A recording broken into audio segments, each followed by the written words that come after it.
Shout out everyone! Ito na naman mga gulays, na bumalik ang Rhina ng mga gulay. So ito, nagprito ako ng isda. Hindi ko alam kung anong pangalang isda ito mga kagulays.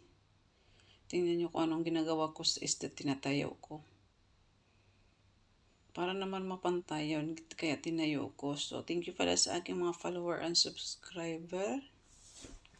Sa walang sawang papanonood sa aking mga video na walang kakwintang-kwenta. So, yun lang po guys. Thank you for watching. See you on my next vlog.